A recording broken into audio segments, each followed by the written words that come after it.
이번 방송에서 제공하는 투자 정보는 투자 판단에 대한 조언입니다. 방송에서 제공하는 주식의 가치, 가격 상승 및 가격 하락에 대해서는 방송사에서 보장하지 않습니다.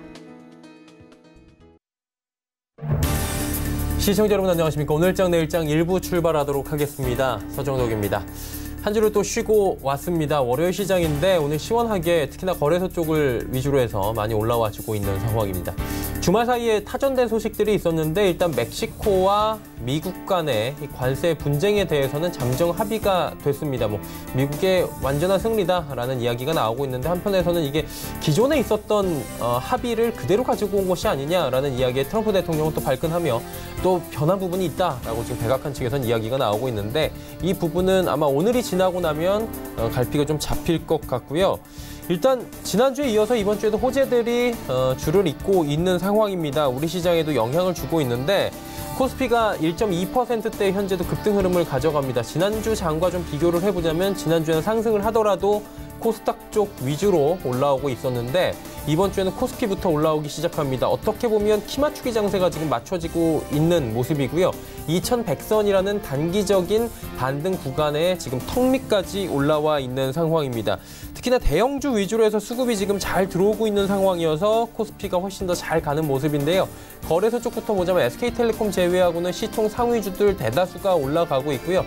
멕시코와 미국과의 관세 분쟁이 해결이 됐다라는 소식에 운송장비업체 특히나 기아차 그리고 이와 관련된 종목들이 잘 가는 모습입니다. 코스닥은 개별 종목 이슈로 움직이는데 제약바이오 업종이 좀 약세를 보이고 있는 특징적인 상황입니다. 일단 이번 달에는 FOMC 있고요. G20이 있습니다. 그런데 큰 기대를 걸기보다는 또 다른 호재, 가장 큰 호재는 우리 시장이 너무 많이 내린 것이다라는 이야기가 지난주부터 계속해서 나오고 있는 상황인데 자, 그 부분이 맞는지 이번 주에 이제 변곡점이 될 수 있습니다. 이번 주에도 지속적인 반등이 나오면서 우리 시장이 어느 정도까지는 키 맞추기, 글로벌 시장과의 키 맞추기가 될 것인지 하나하나 체크하는 이번 주 시장 대응 전략까지 가져가 보시면 좋을 것 같습니다. 헤드라인 뉴스부터 전해드립니다. 홍남기 부총리 겸 기획재정부 장관은 이 세계 경제가 안정적으로 성장하기 위해선 주요 20개국 차원의 정책 공조가 필요하다고 밝혔습니다. 홍 부총리는 미중 무역 갈등이 관세와 환율 등 경제 전반의 분쟁으로 퍼지고 있다며 완화적인 통화 기조를 유지하는 가운데 소통을 기반으로 한 투명한 통화 정책 운용이 필요하다고 강조했습니다. 미국 백악관 측이 중국 통신장비업체 화웨이에 대한 일부 제재 시행을 늦추는 방안을 추진하고 있다고 월스트리트저널이 보도했습니다. 러셀 보우트 예산국장 대행은 국방 수권 법안 규정이 시행되면 연방정부 납품업체의 숫자가 급감할 수 있다며 특히 화웨이 장비를 많이 사용하는 지방업체들에 타격을 가할 수 있다고 우려했습니다. 그러면서 현행 2년인 법 시행 유예 기간을 4년으로 연장해달라고 요청했습니다. 배터리 기술과 관련해 법적 다툼을 벌이고 있는 SK이노베이션이 LG화학을 상대로 국내 법원에 맞소송을 제기했습니다. SK이노베이션은 LG화학의 명예훼손에 따른 손해배상 청구와 영업 비밀 침해가 없었다는 내용의 채무 부존재 확인 청구 소송을 냈습니다. 철강업계가 지방자치단체로부터 10일 동안 고로 조업 정지 처분을 받은 것과 관련해 법적 대응을 추진하고 있습니다. 현대제철은 당진 제철소 조업을 10일 동안 멈추라는 충청남도 처분에 대응해 중앙행정심판위원회에 집행정지를 신청했고 포스코 역시 집행 취소 소송 등 법적 대응을 검토하고 있는 것으로 전해졌습니다. 증시 흐름 이어갑니다. 자, 코스피부터 만나봅니다. 코스피가 1.2% 안팎의 상승 흐름을 여전히 가져가주고 있습니다. 2096, 2100선 턱 밑까지 지금 올라왔습니다. 하루간의 흐름 정리합니다. 자, 보시는 바와 같이 장 중에 특히나 한 10시경에 상승폭을 좀 내주는가 싶었는데 V자 모양으로 반등 강하게 나왔고요. 큰 조정 없이 지금 계속해서 달리고 있습니다. 2100선 바로 밑입니다. 2097까지 올라왔습니다. 다음 살펴보도록 하죠. 수급 주체 보시면 기관, 외국인의 쌍끌이 매수가 나옵니다. 외국인도 오늘 오랜만에 매수에 좀 동참을 해주고 있고요. 기관이 1,738억 원 매수하는 가운데 오늘의 주인공은 또 연기금입니다. 연기금 매도 없이 최근 시장에서 매수만 지금 계속 가고 있는데 오늘도 1,423억 원이라는 꽤 큰 금액을 시장에서 매수를 합니다. 지금 최근 누적 금액이 지금 조 단위가 되고 있는데 연기금의 힘이 대단하긴 합니다. 개인은 2,328억 원 일단 시장 급등하는 가운데 매도 포지션 잡습니다. 시총 상위주들 살펴보면 전해드린 대로 다 올라갑니다. 지금 삼성전자, SK하이닉스 모두 1%, 2%대의 상승, 현대차도 잘 달리고요. 셀트리온 역시 1%대의 상승 흐름 가져갑니다. 다음 6위부터 10위 종목들 역시 지금 뭐 다 올라갑니다. LG화학, 현대모비스, 신한지주, 포스코, LG생활건강까지 전체적으로 상승 흐름 가져가는 가운데 역시나 운송장비업 중 현대모비스의 상승폭이 가장 두드러집니다. 다음 살펴볼까요? SK텔레콤이 시총순위가 좀 바뀌었죠. 삼성바이오로직스도 많이 내려왔고요. 지금 이 두 종목 빠지는 가운데 네이버가 오랜만에 상승폭 키우고요. KB금융 올라가고 삼성물산 보합이고요. 이 바로 턱 밑까지 올라온 게 기아차입니다. 시총 16위까지 지금 올라와 있는데 기아차는 오늘 3~4%대의 좋은 흐름, 역시나 멕시코와의 관세 협정이 타결되는 순간 가장 큰 타격을 입을 것으로 예상돼서 많이 빠졌던 기아차가 또 올라오는 모습 확인이 됩니다. 다음 살펴보도록 하죠.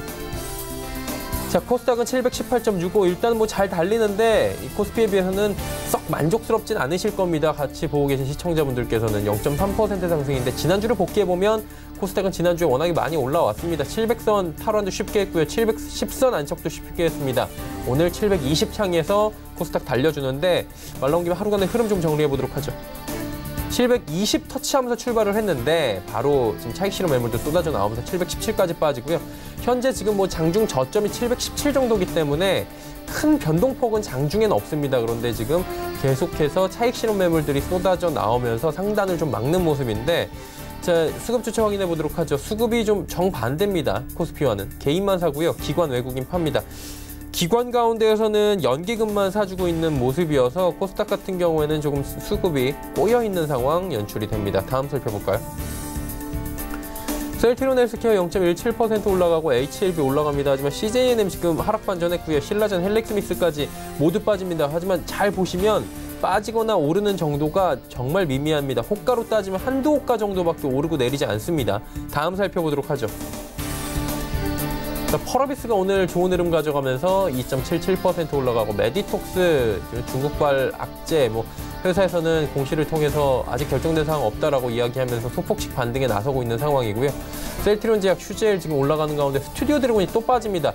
일단 지난주 금요일까지는 또 기대감으로 화요일, 수요일, 금요일 올라왔습니다. 3회, 4회를 봐야 될 것 같다라고 제가도 말씀드렸고 많이 접하셨을 텐데, 아스탈연대기가 또 시청률이 저조합니다. 그러다 보니 또 주가가 직격탄을 맞고 있는 모습이고요. 10위부터 15위 종목들도 살펴봅니다. SK머티리얼즈, KMW, ABL바이오, SFA, 일단 반도체 소재 업종들도 오늘 조정이 좀 나오고요. 그동안 많이 올라갔던 5G 관련 업종들도 오늘 조정이 장중에 좀 나오는 모습들이 확인이 됩니다. KMW도 1%대에 지난주 급등 이후에 또 쉬어가는 모습, ABL바이오 약보합권 유지합니다. 다음 살펴보도록 하죠. 원달러 한일은 올라갑니다. 지금 3원 20점 반등에 성공하는데도 주가도 같이 올라가고 있는 지금 조금은 재미있는 장세로 펼쳐지고 있습니다. 금일 본 방송에서 제공해드리는 정보는 투자 판단에 대한 조언일 뿐입니다. 해당 주식의 가치와 수익률을 보장해드리지 않는다는 점 참고해 주시길 바랍니다. 시장 이슈 정리하도록 하겠습니다. 펠리즈 투자인리서치 김민수 대표와 함께합니다. 안녕하십니까, 대표님? 네, 안녕하십니까. 예, 뭐 월요일 시장이고요. 기분 좋게 월요일 시장이 이렇게 올라주는 것 같습니다. 시장 상황 점검과 동시에 이번 한 주간의 일정 함께 짚어주시겠습니까? 네, 2100선까지 빠르게 들어오는 시장의 변화가 참 의미가 깊다고 봐야 될 것 같은데요. 그와 관련돼서 이번 주도 여러 가지 지표들은 확인할 게 좀 있다라고 봐야 될 것 같은데, 가장 먼저 오늘 6월 10일 월요일은 원래 이제 미국의 멕시코 관세 부과가 시행되는 날이었는데 무리한 연기됐죠. 그런 관점으로 봤을 때 일단 어떤 금리 인하와 관련된 모멘텀은 하나가 좀 사라졌다라는 관점적으로 해석해야 될 것 같고요. 이번 주도 이제 미국 시장이 충분히 금리 인하를 할 수 있을 정도의 여러 가지 변화를 보여주는가 관련돼서 물가 지수와 관련된 흐름들 계속 주목해야 될 걸로 보여지고 있고요. 또 하나 중국의 5월 무역 수지가 방금 전에 발표가 됐는데 수출이 의외로 1.1% 증가를 하면서 생각보다 양호한 모습이었죠. 그런 관점 쪽에서 변화에 대한 흐름들이 앞으로 이제 무역 전쟁 여파에 대해서 아직 그렇게 크게는 두드러지지 않는다는 관점인데 향후 좀 더 지켜봐야 될 것 같고요. 역시나 위안화 관련된 환율이 고점권에서 크게 꺾이지 않는다라는 쪽에서는 계속 주목해야 될 걸로 보여지고 있고요. 6월 11일 날 화요일 날 같은 경우는 CES 아시아 2019가 중국 상해에서 열립니다. 관련돼서 자동차 관련된 전장 부분에 대한 여러 가지 얘기들은 많이 나올 걸로 보여지고 있고요. 특히 화웨이가 참석합니다. 이와 관련돼서 새롭게 이어지고 있는 화웨이의 독자적인 행보에 대해서 시장은 많이 주목할 것 같고요. 또 하나 국제게임 전시회 E3 2019가 펼쳐질 걸로 보여지고 있는데 최근의 기조가 클라우드 기반의 스트리밍 서비스다라는 관점 쪽에서 구글과 애플의 전략들 지켜봐야 될 것 같고요. 그 밖에 미국의 5월 생산자 물가지수, 5월 NFIB 소기업 낙관지수가 발표될 텐데 최근 들어서 그나마 선전했지만 다시 흔들릴 가능성이 높다라고 바라보고 있고요. 또 하나 6월 12일 날 수요일 날 같은 경우는 섹터 쪽을 봤을 때 제지업종 주목해야 될 것 같습니다. 대림 포장에 예비 입찰이 있는 만큼 17곳이 경쟁 입찰할 걸로 보여지고 있는데 모두 다 인수 의지가 강합니다. 그에 따른 어떤 변화 요인들도 확인해야 될 것 같고요. 그 밖에 한국의 4월 통화 및 유동성 그리고 가계대출과 5월 고용 동향이 발표될 걸로 보여지고 있는데 최근 들어서 이어지고 있는 실업률이 다시 계속 올라갈 것인가 초미의 관심사라고 봐야 될 것 같고요. 또 하나 이날은 중국과 미국의 모두 소비자 물가지수 관련된 쪽이 발표가 될 것인데 특히 중국 같은 경우는 식품 물가가 급등함에도 불구하고 핵심 물가지수는 좀 안정적입니다. 그에 따라서 중국도 지준율 인하 같은 어떤 유동성을 확보하는 전략들이 계속 나가는지 좀 더 지켜봐야 될 것 같고요. 6월 13일 날 목요일 날은 한국에서 선물 옵션 동시 만기일이 이어집니다. 일단 가장 주목해야 될 부분들은 외국인들이 한 4월 중반부터 선물 매도를 강화시킨 다음에 전략적인 변화가 어떻게 이어지는지 좀 더 체크해야 될 것 같고요. 마찬가지로 5월 달에 미국에서 수출입 물가지수가 발표가 되는데 이 관세 영향을 얼만큼 받는지 여부들도 체크해야 될 걸로 보여지고 있고요. 6월 14일 날 금요일 날 같은 경우는 선물 옵션 동시 만기일 다음이다 보니까 코스피 200과 그리고 코스닥 150의 정기 변경이 있습니다. 그와 관련돼서 코스피 200 쪽은 필라코리아, 신세계 인터내셔널, 애경산업, 한일현대시멘트가 어떤 편입될 걸로 보여지고 있는데 코스닥 150도 마찬가지로 천보, 에코프로비엠, 넥슨GT 같은 12개 종목이 편입될 걸로 보여지고 있고요. 하지만 일단 신규 편입과 관련돼서 어느 정도 시장에 선반영된 흐름들도 있기 때문에 추가적인 탄력보다 어떤 눌림목 관점들 계속 주의 깊게 보셔야 될 것 같고요. 그 밖에 중국의 5월 산업생산 소매 판매 고정자산 투자 그리고 미국도 5월 산업생산 소매 판매가 발표될 텐데 특히 산업생산 관련된 중국과 미국의 동향들 중요하게 봐야 될 걸로 보여지고 있고요. 하지만 이제 미국 같은 경우는 이번 내구재 주문이 상당히 부진하게 나왔다라는 관점 쪽에서 산업 생산에 대한 기대감이 상대적으로 낮다라는 쪽으로 바라보시는 게 좋다 이렇게 보여집니다. 그리고 지금 디스플레이에 대해서 좀 주목을 해야 되는 시점이 된 것 같은데요. 글로벌 디스플레이 동향 지금 어떻습니까? 네, 일단 LCD 패널 관련된 가격 동향은 별로 안 좋습니다. 계속 하향 기조가 뚜렷한 상황 쪽에서 중국의 공급 과잉 얘기가 계속 나오고 있는 상황들인데 하나의 변화 요인을 보자고 하게 되면 삼성전자가 조금 바뀌는 분위기고요. 특히 미국의 베스트바이 쪽에서 소비자 가격 조사를 해봤더니 75인치 UHD LCD TV가 삼성전자가 많이 떨어졌습니다. 그만큼 65인치, 75인치 최근 들어서 가장 인기 있는 품목들이죠. 이런 쪽에서 삼성전자가 가격을 낮추면서 따라오는 추격자에 대해서 가격 압박 효과를 가져간다라는 쪽에서 주목하고 있는데 상대적으로 삼성전자가 판매량이 급증하고 있고요. LG전자는 오히려 OLED TV 쪽에서 마케팅 비용이 증가하고 있다라는 쪽에서 변화가 이어지고 있는 부분들인데 그런 쪽으로 보게 되면 삼성전자는 현재 QD LCD 패널을 적극적으로 활용하다 보니까 이에 따른 앞으로의 변화 요인들이 아무래도 장기적으로는 QD OLED 쪽으로 넘어간다고 하더라도 역시나 LCD 패널 가격 하락에 대비하고 있다. 그리고 프리미엄 TV 시장의 확대를 가져가고 있다는 관점 쪽에서 여전히 LCD를 활용한 삼성전자의 전략에 눈길이 갈 수밖에 없다라고 봐야 될 것 같고요. 그렇게 되면 그래도 이와 관련돼서는 가장 주목할 게 삼성 SDI가 아닐까 생각되고 있는데 저희가 보통 아는 2차 전지 모멘텀 외에도 이런 어떤 75인치 이상 대형 LCD TV가 판매 호조가 이어진다라고 하게 되면 이 평광판 사업 실적이 큰 폭으로 개선될 수 있다는 쪽도 눈여겨볼 수 있을 것 같고요. 특히 ESS 배터리 사업부 같은 경우는 정부의 이제 조사 결과가 발표가 나게 되면 3분기부터는 강한 턴어라운드가 예상되고 있다라고 하게 되면 아마 3분기 영업이익이 전분기 대비해서 69% 이상 증가할 것이다 라는 분석도 나오는 만큼 이에 따른 변화 요인들도 삼성 SDI에 대해서 조금 더 긍정적일 수 있겠다는 관점 쪽으로 바라보는 게 좋아 보입니다.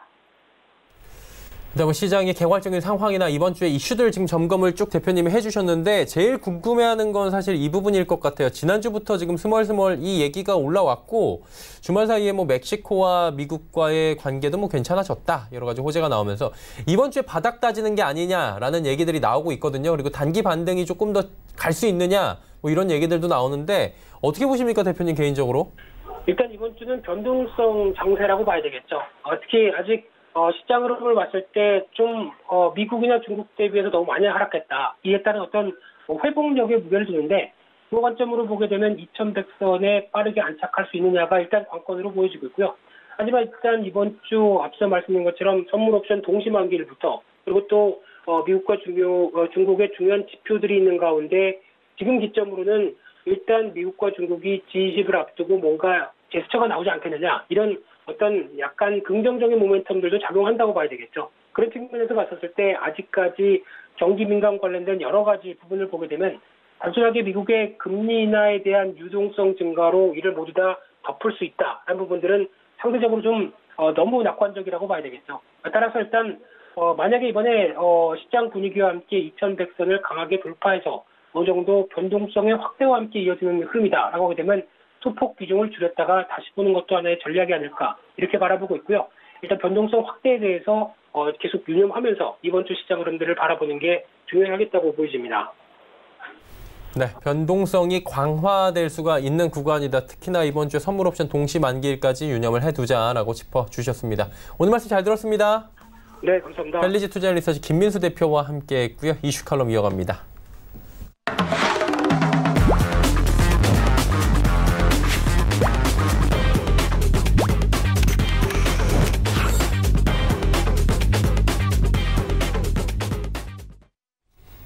이슈 칼럼 이어가도록 하겠습니다. GFM 투자연구소 이진우 소장과 함께합니다. 소장 안녕하세요. 네, 안녕하세요. 예, 오시자마자 시장 날아가네? 하시면서 출발하셨는데 기분 좋게 오늘 또 경덕이 뭐 환율도 올라가요. 그러게 좀 아이러니하잖아요. 환율이랑 좀 반비례로 가야 되는데 지 마음대로 가는 자. 그러니까요. 이 이야기는 조금 이따가 뭐 나눠보고 일단 뭐 글로벌 증시부터 여쭤보면.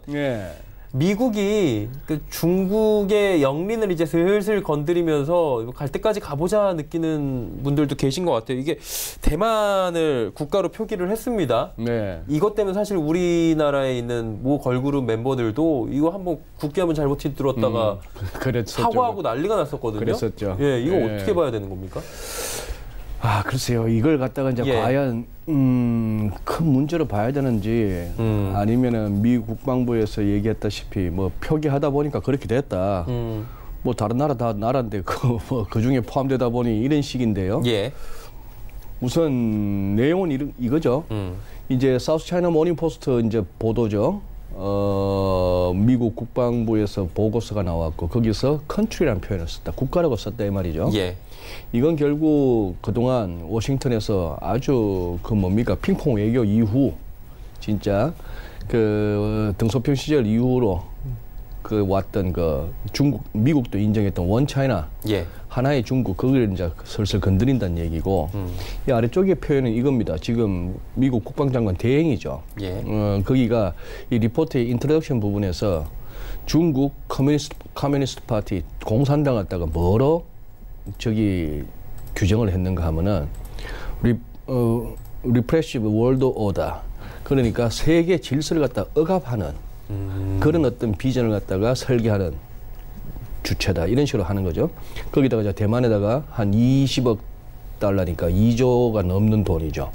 무기 팔겠다 뭐 이런 얘기도 나오고 요거는 이제 JTBC 뉴스 화면을 한번 캡처했는데 이런 보고서란 얘기죠. 인도 퍼시픽 스트래티지 리포트입니다. 요새 이제 미국은 인도 태평양 전략 뭐 이렇게 나오는 거죠. 네. 인도, 호주, 일본 그리고 미국을 끄면 이렇게 좀 찌그러진 다이아몬드가 나오는데 우리가 살짝 빠져요. 예. 뭐 그런 상황인데 여기서 결국 이제 언급한 네 나라가 싱가포르, 대만, 뉴질랜드, 몽골 등 이 4개 국가 모두 미국이 수행하는 임무에 기여하고 있고 또 국제 질서를 유지하기 위해 적극적으로 행동한다 이런 얘기죠. 이 뉴스 가운데는 이 화면도 소개되었습니다. 백악관 홈페이지에 올라와 있는 사진, 트럼프 대통령이 공군 사관생도들을 하고 이렇게 찍은 사진인데 옆에 살짝 이거 청천백일기라 그러죠. 예. 중화민국 국기가 살짝 개양되어 있는 거. 이걸 실수라고 보기는 그렇죠. 이런 건 실수가 아닌 거죠. 메시지가 있는 거죠. 우리 뭐 어쩌다가 뭐 저 정상회담에 국유진 태극기 올라가고 이런 거하고는 좀 차원이 다른 겁니다. 예. 예. 그런데 좀 어떻게 보면 그래요. 저기 좀 치졸하다는 느낌도 들고. 예? 굳이 이렇게까지 그러니까 이렇게까지 가야 되나? 굳이 이렇게까지 가야 되느냐? 예. 뭐 이따가 다시 말씀드리겠습니다만 멕시코한테는 일주일 만에 그렇게 딱 없던 일로 하면서 예. 그런 상황인데요. 근데 여기서 이 메시지가 중요합니다. 시진핑 주석이 지금 여기 러시아에 갔었잖아요. 예. 러시아에 갔었고 푸틴 만나고. 네, 예. 상트페테르부르크 옛날 그 레닌그라드 러시아의 이제 두 번째 큰 도시죠. 예.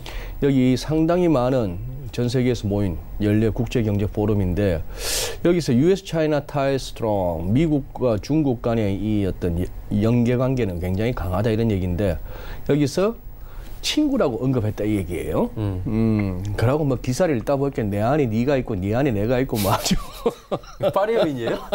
이 안에 너 있다 이거 하고? 그 표현도 그 연설 중에 그런 내용도 있다는 겁니다. 진짜로요? 미국과 중국 간의 관계가 예. 뭐 그 정도까지 있었다고 하는데 이게 이제 러시아 타스 통신하고 로이터에서 보도됐으니까 없던 얘기는 아니다 이런 얘기죠. 팩트겠죠. 자, 근데 공식 석상에서 시진핑 주석이 트럼프 대통령이 트위터를 통해서 자주 얘기하죠. 시진핑은 내 친구다 이런 식으로 네, 얘기를 했는데 프렌드라고. 이렇게 했다는 것은 여기서 다 그 사안을 앞서 살폈던 대만 관련한 거 이런 것들 다 알매도 불구하고 예. 이렇게 한 것은 화해 모색을 좀 택하고 있다라고 볼 수 있는 거죠. 그게 지금 홍콩 정치도 저렇게 항생도 막 날아가고 저기 뭐 중국 본토 정치도 올라가고 하는 그런 상황이죠. 예, 뭐 지금 항생 그 와중에 위안 2%예요. 지금 2% 상승이고. 아까 우리 저 처음 오프닝에서 말씀하셨던 우리 증시도 지금 날아가고 있는데. 그쵸. 코스피 일간 차트 보면 잘 다지고 예. 라운딩 바텀으로 이렇게 해서 올라가는 모습이라서 기술적으로도 그림은 좋고 한데 환율이 오르고 중국도 증시가 오르는 와중에 위안화도 또 이렇게 약세로 가고 예. 그런 상황인데 이 부분이 어쨌거나 지금 멕시코 건과 관련해서 시장에 일단 안도감을 주는 것 같습니다. 근데 궁금한 게 네. 뭐 트럼프 대통령이야 화법 자체나 제스처 자체가 네. 뭐 일관성이 없잖아요. 그렇죠. 친구라고 했는데 친구한테 뭐 이렇게 해를 입히기도 하고요. 그러긴 하는데 시진핑 주석이 이렇게 뭐 펑유라는 이 친구라는 거를 쓰는 이러지는 않잖아요. 이게 무슨 의미가 있는 거예요? 글쎄 말이죠. 예. 우리가 우리 시청자 여러분들도 잘 아시는 그 곽경택 감독 친구에서도 보면 유호성이가 장동건을 보고 우리 친구죠. 예, 그렇죠. 친구인데 하와이 가라 그러고 내가 네 시다바리가 그러고 예. 네가 가라 하고 예. 그 친구 그 세계 들어야죠. 세계 들어야 되는데 예. 이렇게도 한번 보입니다. 지금 이제 대만 관련해서는 예. 중국이 때를 기다리는 느낌이 듭니다. 이거는 이제 서울경제 기사인데요. 예. 서울경제 신문에 5월 31일자 서울경제가 이런 참 전에도 한번 언급했습니다. 이런 기획 기사가 참 좋아요. 잘해요. 예. 네, 잘하는데 자 우선 대만은 지금 국민당하고 민진당 두 개의 정당이 크게 왔다 갔다 합니다. 양당제인가 봐요, 거의. 민진당, 민주진보당. 예. 지금 현재 차잉잉원 지금 왼쪽에 이 여성 총통이 그거 하죠. 예. 예전에 전전 총통이 또 천수이벤이라고 기억나시죠? 그것도 민진당 출신이에요. 예. 그렇죠. 그래 하는데 자 여기가 지금 인기가 많이 떨어집니다. 경제난 때문에. 그쵸. 이 기사의 내용인즉슨 내년 1월 11일로 예정되어 있습니다. 지금 대선 총통 선거가. 그렇죠. 그런 상황에서 예. 지금 일국양제라는 표현은 아시죠? 중국은 나라는 하나인데 홍콩이나 마카오, 대만 할 것 없이 다 중국인데 조금 체제만 달라. 예, 자치권을 그냥 준 그래, 거잖아요. 자치권 예. 준 거는데 여기에 지금 이제 차잉원 현 총통은 미국의 무기 수입하고 트럼프 대통령 당선될 때 즉각 날아가기도 하고 굉장히 중국하고 맞대결을 한다는 인상을 주면서 이 경제난에 초래하겠던 지지율이 좀 올라오고 있다는 얘기예요. 예. 자, 그다음에 여기 라이라고 해놨는데 라이 칭던가 하는 이름인데 예. 의사 출신에 여기도 민진당인데 예. 여기가 지금 민진당 내에서는 유력하다 이게요. 저 총통 후보로 나오기가. 예. 근데 여기도 보면은 아주 중국 관계에 있어서는 강경합니다. 강경 독립파예요. 뭐 그런 상황이니까 현재 집권 민진당 쪽은 뭐다? 중국하고는 대립한다. 각을 세운다. 예. 반면 이쪽에 국민당 여기가 이제 친중이죠? 친중이죠. 예. 한거위라고 가오슝시장 작년 11월 있었던 지방선거에서 아주 돌풍을 일으켰던 그쵸. 여기가 지금 국민당에서 굉장히 유력한데 지금 여기에 또 변수가 생긴 거 아닙니까? 그 타이밍 저기 팍스콘 예. 그 홍하이 그룹인가요? 팍스콘 회장입니다. 그러니까 뭐 별명이 대만의 트럼프, 뭐 요새 트럼프 많아요. 브라질에도 뭐 브라질의 트럼프, 열대 지방의 트럼프, 뭐 동유럽에도 뭐 트럼프류가 많은데, 에다가 약간 우리 쪽으로 대입하자면은 과거 현대그룹의 정주영 회장, 뭐 이런 식으로도 볼 수 있는. 예. 이쪽은 이제 그거예요. 중국과 교류를 늘려서 경제를 살린다는데 지금 현재 여론조사는 이 둘 중에 누가 나와도 현재 집권 민주당을 이기는 쪽이다라고 나오니까 저기도 힘든가 봐요, 경제가 많이. 그럴 것 같아요. 예. 힘든 상황이고 해서 뭐 안 힘든 데가 없습니다만 예. 그렇다면은 내년 1월 해봐야 이거 뭐 중국의 만만디로 유명한 중국 입장에서 내년 1월까지 이렇게 어떻게 버티는 거? 그렇다면 지금 이 대만 문제 가지고 너무 일을 갖다가 크게 만들 필요는 없다. 뭐 이런 식으로 보이고 또 러시아가 슬쩍 도와줬지 않습니까? 뭐 필리핀 해니, 뭐 동중국 해니 그어서 예. 그 미국 순양함 쪽에다가 뭐 러시아 배가 한번 15m 간격 부르면 야 정도가 하면 할 수 있는 그 거리까지 예. 군함이 거기까지 간다는 거는 말도 안 되죠, 사실. 말도 안 되는 상황이죠. 예. 뭐 그런 식으로 하니까 뭐 상황이 이렇게 가는데 어쨌거나 지금 시장은 그걸 보는 거예요. 파국은 없을 것이다. 설마 얘들이 바둑에 비유했을 때 대마 잡고 그냥 불교로 끝내는 바둑으로 가는 것 같지는 않다. 서로 줄 거 주고 사석 작전 해가면서 끝내기 해가면서 개가 바둑으로 가지 않겠느냐라고 이제 아직까지 보는 거죠. 거기다가 지난주에 있었던 연준이나 22가 다 뭐죠? 요약하자면은 지금까지 했던 얘기에 큰 차이는 없는데 예. 어쨌거나 우리가 시장 받쳐줄게. 걱정하지 마. 나오니까. 약간 이런 그런 것 거죠. 같습니다. 예.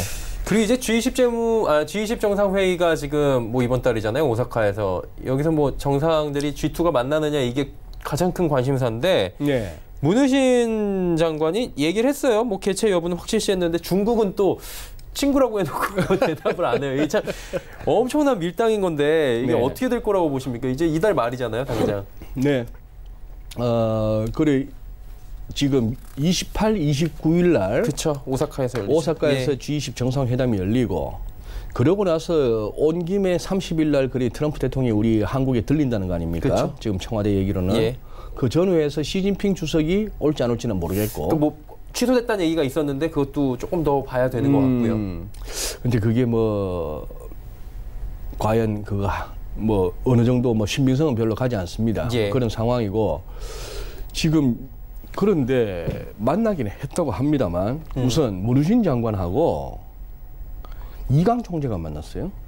이쪽은 재무장관이고 저쪽은 인민은행 총재가 만났는데 뭐 특별한 그게 없었다는 것이죠. 뉴스거리가 없었다는 얘기고 그거는 이렇게 생각하시면 될 것 같습니다. 지금 판이 문우신 재무장관이나 뭐 중국도 뭐 재무장관급에 해당하는 사람이나 인민은행 총재가 나서가지고 우리가 판으로 이렇게 뭐 움직일 수 있는 상황이 아니라 우리가 어떻게 해보자 할 수 있는 판이 아닌 거죠. 규모 자체가 다르다는 거네. 지금은 큰형님들이 헤드끼리 저기 각 조직에 지금 용팔이들이 나와갖고 뭐 할 게 아니다 이거죠. 형님들끼리 한번 신랄하시네요 오늘. 오늘 표현이 신랄하시네요. 네. 아무튼간에 뭐 중국 쪽에서도 뭐 이렇다 할 반응이 없고 어쨌든 근데 개인적으로 어떻게 보세요? 제일 궁금한 거는 뭐 저희는 전문가들이 이번에 만나긴 할 것 같거든요. 뭐 저희 입장에서는 만나서 악수하고 사진 찍는 정도겠죠. 만약에 뭐가 나오려면은 지금 베이징하고 워싱턴이 분주해야 됩니다. 서로 왔다 갔다 하고 실무 협상이 있어야 되는데 그게 없다는 얘기죠. 그게 없고 이걸 갖다가 지금 끝내면 안 되죠. 트럼프 대통령 입장에서도 조금 더 끌고 이제 지금 실제 진짜 이런 사안들이 필요한 건 내년 이맘때인데. 총선 나 좀 뽑아주세요 하는 그런 상황이고 지금 18일 날 플로리다에서 하는가요? 그 내년도 재선 이제 출정식을 갖는다고 하니까 뭐 지금 이걸 갖다가 벌써 주섬주섬 덮을 거는 아닌 것 같죠. 그렇다면 시장 입장에서는 그렇게 보는 거죠. 판깰 건 아니잖아 그렇다고. 깨진 이렇게, 않겠지만 합의까지도 어차피 FOMC 있잖아. 뭐 그런 것 같아요. 네. 그러니까 이제 트럼프 대통령의 이른바 천재설이 나오는데 저는 이거 주말에 기사 읽자마자 네. 소장님 얼굴이 옆에 비쳐갔어요. 네. 월요일날 뭐라고 하실지 이거 보고 천재? 나서. 예. 인정. 인정이요? 천재 인정. 이게 진짜 근데 경기 둔화를 일부러 시킨 다음에 연준 금리 움직이게 한 다음에 주가 부양시키고 그 다음에 계속 공격시키고 이게 다 각계의 시나리오고 재선을 위한 시나리오라는 얘기가 있는데 이거 어떻게 보세요? 거기다 만약에 금년에 좀 주저앉히고 시장을 예. 그래서 내년에 확 끌어올려서 한참 재선 캠페인 할 무렵에 시장이 확 뜨거워지고 이것이 유권자들한테 어필할 수 있게끔 시간표를 짜간다. 그렇게 네. 해서 착착착 뭐 연준도 뭐 적당하게 협조해가면서 그렇게 시장을 갖다가 그림처럼 각본처럼 꾸려 나간다 해서 그렇게 가준다면 천재죠. 상대는 근데 월가잖아요. 상대는 월가고 예, 전 세계 시장인데. 전 세계 시장이고 그래서 외신에서도 그런 얘기를 합니다만 데인저러스 게임, 위험한 게임을 하고 있다라는 이제 표현을 쓰고 저도 거기에는 공감합니다만 트럼프 대통령 어쨌거나 저는 뭐 그거 합니다. 어쨌거나 정말 올드 제너레이션인 알죠. 아수라 백작. 예. 이쪽은 착한 얼굴, 이쪽은 악한 얼굴. 예. 참 보면은 너무나 저급하고 너무나 몰상식한 모습을 보이다가도 굉장히 또 보면은 예리한 모습과 우아한 모습도 보이잖아요. 저는 한 3번 정도 기억납니다. 대통령 당선 수락 연설. 그리고 우리 한국 국회에 와서 했던 연설. 멋있었어요, 그건. 그리고 이번에 노르망디 그 기념식에서 행했던 연설. 예. 이런 걸 보면은 트럼프 대통령도 그 일국의 그것도 미국의 지도자라 할 만한 그거는 갖추고 있는데 이렇게 뭔가 자기가 원하는 것 갖다 얻기 위해서 몰아세울 때는 보면은 가차없기도 하고 좀 때로는 비열하다 싶기도 하고 자 그런 그게 있는 거죠. 그렇죠. 이번에 멕시코는 나는 이 생각합니다. 이거 한번 보시죠. 멕시코 거는 이게 지난 5월 31일 날 올라왔던 트위터 아닙니까? 그래서 6월 10일 날부터 5% 관세 부과하겠다 했습니다. 예. 오늘이에요. 6월 10일이. 그렇죠. 이를 갖다가 사흘 전에 그거 했던 거 아닙니까? 자, 뭐 CNBC 이런 기사도 있어요. 사람들은 종종 트럼프의 위협을 갖다가 믿지 않는데 그러나 그의 트랙 레코드는 말대로 되더라. 그가 위협한 대로 트위터에 말한 대로 되더라. 뭐 이런 얘기예요. 너무 신기하죠. 근데 이번에는 그 중에서 이제 하나의 예외가 나온 겁니다. 말대로 안 된 거죠. 예. 말대로 안 됐는데 요 흐름이 5월 31일이고 그 전에 뭐로 시끌시끌했느냐. 하루 이틀 전에 이 뮬러 특검 쫑파티 하면서 회견했었죠. 그 중에 한마디가 중요했던 거 아닙니까? 만약에 우리가 확신이 있었더라면 뭐 대통령 트럼프가 확실하게 범죄 행위를 하지 않았다는 확신이 있었더라면 야 이거 헤드 PP가 나오네요. 성문영어. 예, 성문영어 나오죠. 그렇더라면 we would have said so. 그렇다면 그랬다고 말했을 것이다. 죄가 없다는 확신이 있었더라면 우리는 그랬다고 말했을 것이다. 이 얘기가 얼마나 애매모호하며 이걸 갖고 소위 말하는 트럼프 대통령의 페이크 뉴스라고 하는 CNN, 뉴욕타임스 이런 데가 얼마나 물어뜯기 좋은 재료입니까? 그렇죠. 그렇다면 뮬러가 말한 건 무슨 말인가? 의회 차원에서 이제 좀 더 파봐라. 있을 것이다. 범죄 행위가 있었든지 탄핵할 만한 거리가 있을 이거 그냥 뭐 멕시코 함 때려버리니까 묻혀버렸죠. 여기도 이런 게 통하네요. 여기도 이런 게 좀 통한다는 느낌이 들고 미국인데 또 이번에 멕시코로 그렇게 해서 멕시코 건도 마찬가지 아닙니까? 예. 안 했는데 다들 뭐 얘기가 그거 아니에요. 저 뭡니까 저기 다 그냥 재탕 삼탕이다. 지난번이랑 같다 뭐 이런 얘기잖아요. 그런 얘기를 하니까 또 발끈해가지고 더 있거든. 알려줄게. 뭐 이런 식으로 얘기를 하고 있는데 아니면 이렇게도 볼 수 있는 거죠. 중국 보고 살짝 사인을 보냈을 수도. 이렇게 좀 해봐. 숙이고 돌아봐. 응? 숙이는 척이라도 좀 해봐. 멕시코처럼 막 사절단을 막 보내고 우리가 군대를 동원해서라도 저 밑에서부터 남미에서부터 올라온 사람들 우리가 군대 동원해갖고 막아줄 테니까 뭐 이런 식으로 얘기하고 얘기라도 좀 해보라고. 그렇게라도 해보라 하는 뭐 여러 가지를 갖다가 생각해 볼 수 있는 겁니다만 그러나 저보다 더 영악한 월가 사람들은 그렇게 생각한 것 같아요. 약간 쇼 냄새가 나네. 약간 물론 느낌. 그 기저에 깔려있는 미중 간에 이러다가 한두 달 만에 1, 2년 만에 타결될 수 없는 결국 궁극적인 패권 싸움이고 그렇죠. 조금 더 크게 말하는 사람들은 자유진영 내지 자본주의 세계와 공산주의 세계에 아직도 그 보이지 않는 그 힘살이기 싸움이다. 뭐 이런 얘기도 하는 거죠. 예. 그럼 이제 종합적으로 봤을 때 오늘까지 분위기는 좋거든요. 지난주부터. 네. 국내 시장 분위기는 조금 어떻게 흘러갈 것으로 큰 그림을 보면. 국내 시장, 예. 우선 뭐 우리 차트는 준비 안 했습니다만 일단 예. 데일리 차트가 지난번에 트럼프 대통령 그거 5월 마지막 트위트 나온 이후에도 그 전에도 그렇고 참 묘하게 다지는 모습을 보이다가 지금 돌았고, 예. 결정적으로 그때 멕시코 관세 때리긴다고 했는데도 불구하고 우리가 확 그때 월요일날 올라간 거 하고 예. 환율이 그때 뭐 여기에 롱스톱이 한번 나오면 1180m 한 미끄러졌던 그게 이제 결정적이었던 거고, 그래서 이제 어떤 위험 회피보다는 지금은 그래도 위험 선호 쪽으로 한번 가볼 만하다 하는 상황인데, 이 표현이 지금은 또 정확할 겁니다. 시장은 다시 나쁜 게 좋다. Bad is good. 이 모드로 간 거죠. 지금 미국 고용지표 안 좋은 거 아시잖아요. 예. 이걸 갖고 지표가 더 안 좋으면은 지금 오히려 연준의 금리는 더 가팔라질 수 있다. 빨라질 수 있다 하는 이런 식으로 가고 있었어.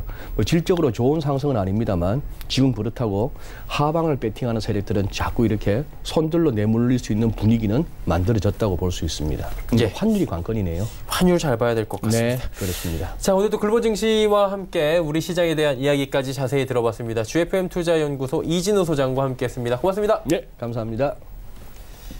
자, 오늘장 내일장 1부 함께 하셨습니다. 잠시 뒤 2부에는 이제 종목 이야기 자세히 준비해 놓고 있습니다. 종목 상담까지 두 분의 전문가와 함께 이어갈 테니까요. 2부도 함께 해주시길 바랍니다. 고맙습니다.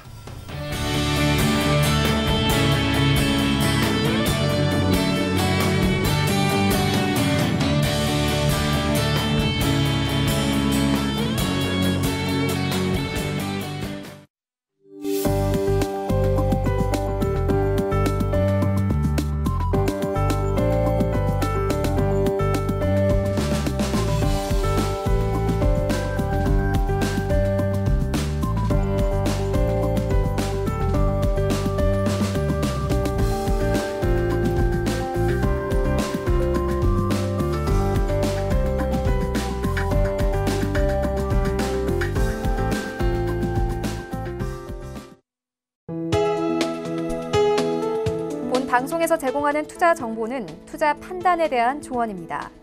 방송에서 제공하는 주식의 가치, 가격 상승 및 가격 하락에 대해서는 방송사에서 보장하지 않습니다.